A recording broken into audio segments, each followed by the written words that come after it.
d'aquesta legislatura municipal, malauradament Esquerra hem hagut de repetir moltes vegades que per nosaltres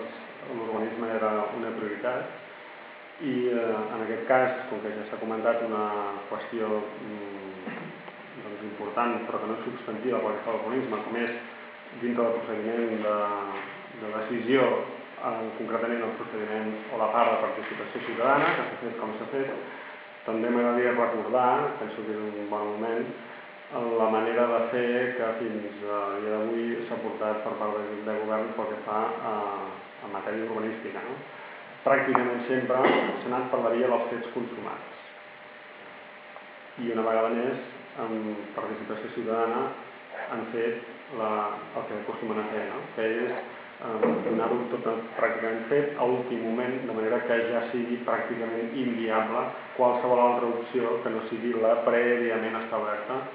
per l'equip de govern. Nosaltres això ho vam denunciar amb altres plans que s'han portat al ple, Domenys 3, els criteris del carrer del Comerç, i pensem que s'hauria de fer un canvi de rumb que fos integral, que restés des dels processos de participació, però també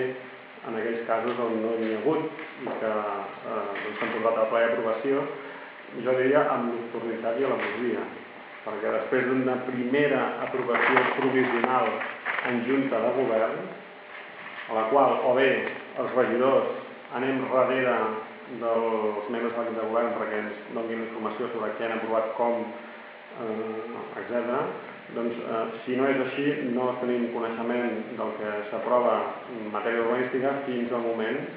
de la comissió informativa corresponent prèvia al ple, on ja es va per aprovar de manera definitiva. I jo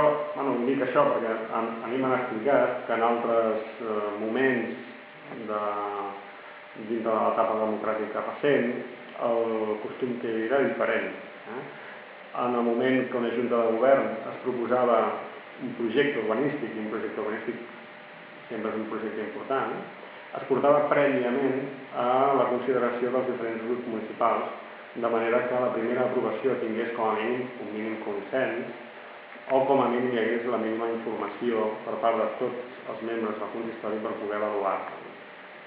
D'aquella manera de fer s'ha passat avui dia a la que us he explicat, que és la d'últim moment, de manera algunes vegades esbiaixada, l'argument bàsic amb el qual intenten demanar el vot,